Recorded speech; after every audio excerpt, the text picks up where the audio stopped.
Everybody. It's Elektra Yao, artist visa lawyer located in the heart of New York City. I talk about all things O1 visas, EB1A, EB2, and today we're going to talk about one of the components of the O1, which is your future work component. So for the purpose of this discussion, I'm going to use terms like contract, letter of intent, future work. Just understand that they all pretty much mean the same thing. So one of the biggest misconceptions about the O1 is that you don't need a future job, that you don't need proof of future employment, right? That you can kind of just apply based on your merits. And then once you're approved, you get a job or you look for a job. And I understand why some people think this way. I think that people think this way because a lot of employers and a lot of people who are hiring folks to work on certain projects are asking for visa status, right? And you can't necessarily say you have the O1 when you don't, right? That would not be true. And employers are looking for proof of your ability to work legally because there are issues and liability things that can come up for that employer. So I understand why one would think, okay, let me get the visa first and then let me start looking for a job. But in the O1 world, as we've been discussing for a couple of days now, things are not always as they seem, or rather things don't necessarily connect with the sense that we have in the real world. So in the O1 world, you need proof of future work. So within the petition that is submitted to USCIS, so within the petition where we include your letters of recommendation, your portfolio, the immigration forms, the labor union letter, all of these things that compose or make up the petition, one of the things that we also need to include is your future work. Right. So again, that's the first myth. The first myth about O1s is yes, you do need to include proof of future work. You don't need to include a traditional job offer, but you do need to include proof of future work. It is a myth to think that you can apply for the O1 without proof of future work. Number two, a lot of people seem to think that self-petitioning is synonymous for future work. A lot of people think, oh, I'm just going to self-petition for myself, or I'm just going to, file the O1 as a self-petitioner with my own company. This is not related to future work at all. It is something completely different. Self-petitioning or petitioning through a company that you own is very different from future work and does not remove the responsibility of securing future work. So myth number two, self-petitioning does not remove the responsibility of including proof of future work. Number three, why do I need a letter of intent, right? Why do you need the letter of intent? Why do you need proof that you're actually going to be working on the O1? So you need proof that you're going to be working on the O1 because that is going to determine how long your visa is going to last. Now, one of the tricky things about the letter of intent or the future work is that it informs the officer of a bunch of different things. It informs the officer of your field of endeavor. It informs the officer of your professional title. It informs the officer of how long you actually need the visa for. So it presents a lot of information in a relatively short document, right? In usually 2 to 3 pages, right? So why do you need one? You need one because it's a technical function within the petition, a technical function that informs the officer of your field of endeavor, your professional title, and how long your work is going to last. So how long your work is going to last is connected to the duration of your visa.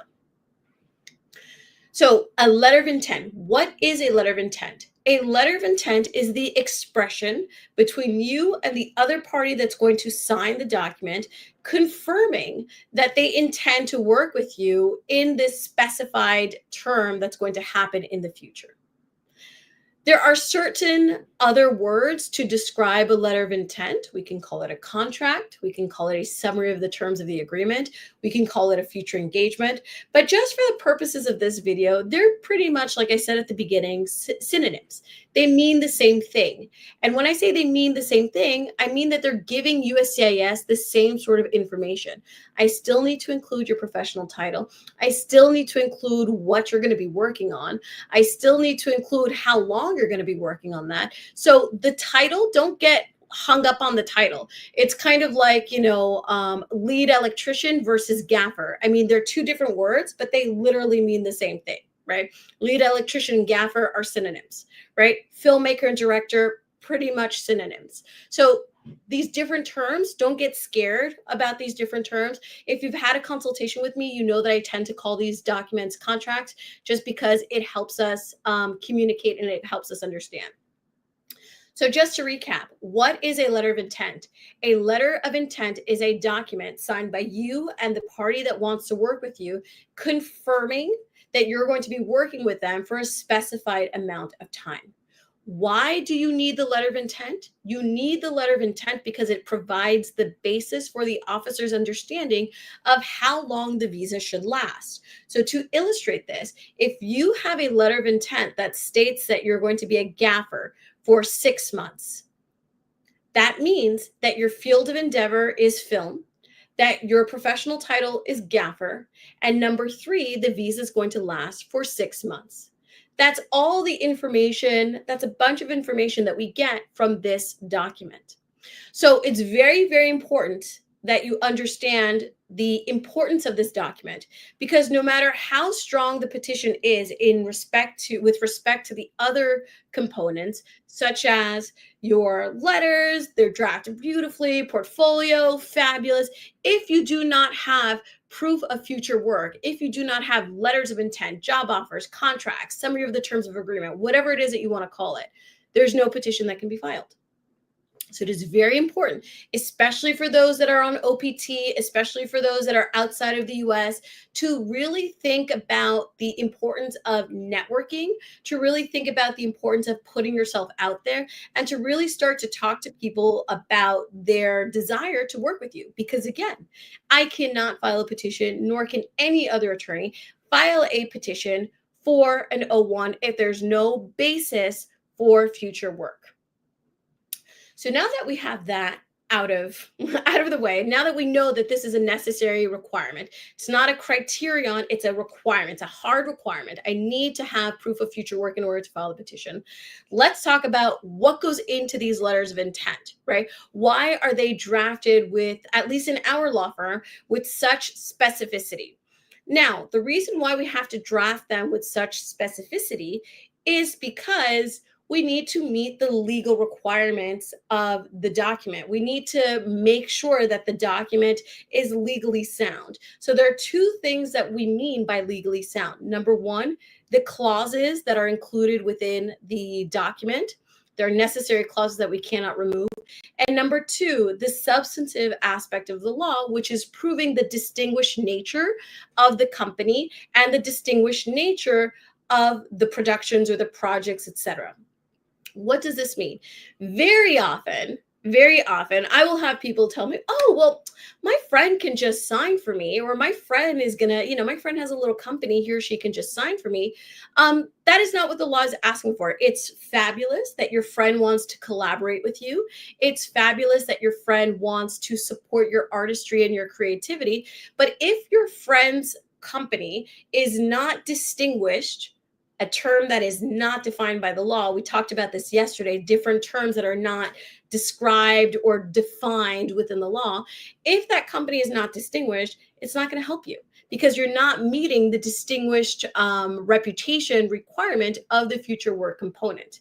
So what is the government looking for? The government is not just looking for your ability to work, because if we're very honest, anybody can work in the US, right? This is a very prosperous country in terms of the ability to work. Everybody works here. They don't just want you to work. They want you to work for a distinguished, reputable project, reputation, etc. Now, yesterday or the day before, we talked about the subjectiveness of these petitions. We talked about how it's really based on the analysis of the individual officer, right? Who is not an attorney and who is not an artist.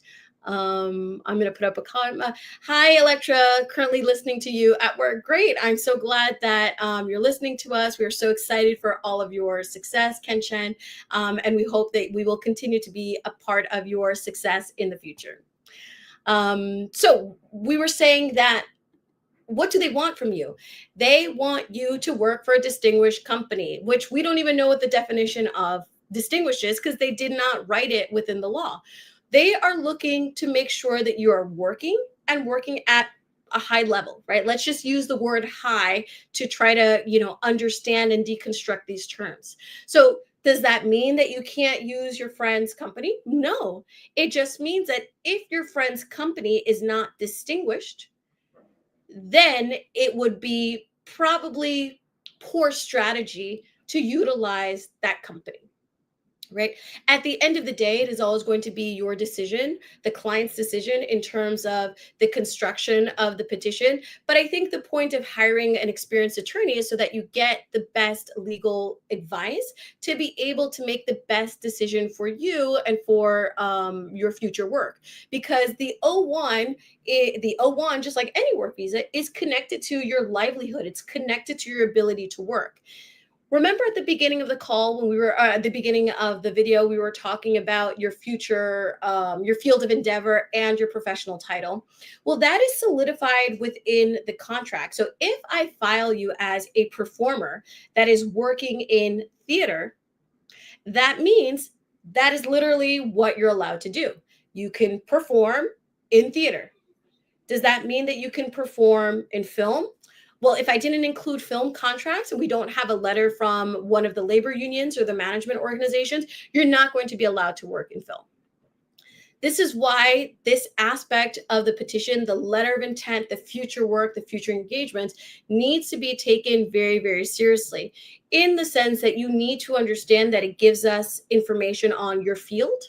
So whatever field we include in these future contracts is going to dictate the field that you can work in post approval. It's going to give us your professional title. Your professional title is also going to dictate the types of work that you can accept on your O1, and it's going to give you the term, right? The duration of your artistic services, how long you're going to be working as a professional artist in the US.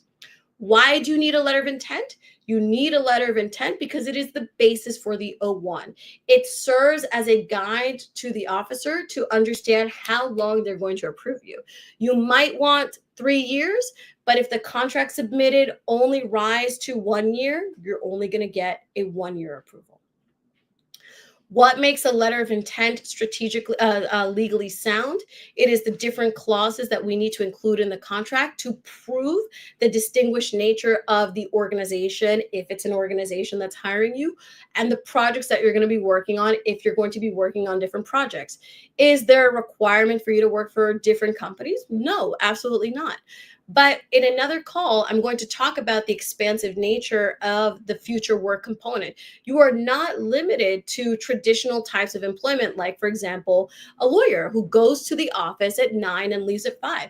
Can you have that type of traditional employment? Absolutely. Is it a requirement to have that traditional type of employment? No, it's not. If you want to, you can, but you also have different options, something that is not available to you in other visa type categories. So I hope that this was helpful. I hope that after this, you will really understand the important nature of this requirement for your petition, and the specificity that we need in order to draft a strategically sound letter of intent or job offer or contract or future engagement. It's not something that I know a lot of the times I go back and forth with clients on the contract and how it should be drafted, but this is done for your benefit. This is done to ensure that when the officer is reading that contract, that he or she has no doubt as to the distinguished nature of the organization that you're working with and the distinguished nature of the projects that you are working on. This is what we need to prove in order to win this requirement. So hope this was helpful. I will be back live Monday at 10:30, 10:45 to continue to talk about different components of the O1. If you have specific suggestions or questions on the content that you would like to see that would be helpful for you, feel free to send me a message or leave a comment in this live or in the replay if you're watching the replay. So that will help me structure my calls in a way that provides the most value to you. So thank you so much, everybody on TikTok for watching. Thank you so much, everybody on Facebook and on Instagram. I will see everybody on Monday. Have a great weekend and stay warm. Bye-bye, everybody.